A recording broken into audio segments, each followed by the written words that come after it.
General Ziaul हक मरहूम के भांजे हैं हाफिज़ अब्दुल रऊफ़ साहब तशरीफ़ लाए हुए। हाफिज़ अब्दुल रऊफ़ साहब दामद बरकातुहुल्लाह अलैहि वहाँ घर पर तशरीफ़ लाए हुए लाहौर से। अल्लाह ताला अपनी मेहरबानी फरमाया है। वहाँ पर मजलिस में बैठे हुए तो ज़िक्र खैर शुरू हो गया। फरमाने लगे मेरे वालिद साहब थे, मेरे वालिद साहब गालिबन डॉक्टर सरदार साहब, मेरे वालिद साहब रहमहुल्लाह ताला फरमाए बड़े अल्लाह वाले बुजुर्ग थे, बड़े अल्लाह वाले बुजुर्ग थे। एक वाक़या सुना रहे, बड़े अल्लाह वाले बुजुर्ग थे। हाँ, बड़े अल्लाह वाले थे बेचारे। गालिबन ये किसी कॉलेज में गालिबन प्रिंसिपल भी थे, वो किसी कॉलेज में प्रिंसिपल थे, बड़े अल्लाह वाले। तो फरमाने लगे कि मेरे वालिद साहब अपनी घरवाली का यानी मेरी वालदा साहिबा उनका पका हुआ खाना खा लेते, उनके हाथ के पका हुआ खाना खा लेते, लेकिन अपनी वालदा साहिबा उनके हाथ का पका हुआ खाना नहीं खाते थे।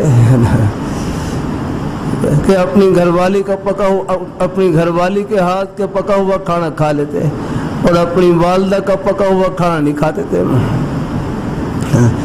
तो एक मरतबा वालदा साहिबा ने कह दिया, वालदा साहिबा ने कहा पंजाबी ज़ुबान में कहा, मुझे पंजाबी पूरी तरह तो नहीं आती लेकिन पंजाबी ज़ुबान में कहा कि तू रण दा पक्या खाना खा लेना, माँ दा पक्या खाना नहीं खांदा। या अल्फाज मफहूम ही कि तू रण दा पका हुआ खाना खा लेंदा है, माँ दा पक्या हुआ नहीं खांदा खाना। भाई कुछ समझ में आ गई बात? हाँ, तो आप क्या घरवाली का पका हुआ खाना खा लेते हैं और वालदा का पका हुआ खाना नहीं खाते आप? ये गुस्से में आकर कहा। तो कहने लगे मेरी वालिद साहब अपनी वालदा साहबा को कहने लगे कि चूँकि वालिद साहब वकील हैं तो मुझे उनकी कमाई में कुछ शुबा होता है,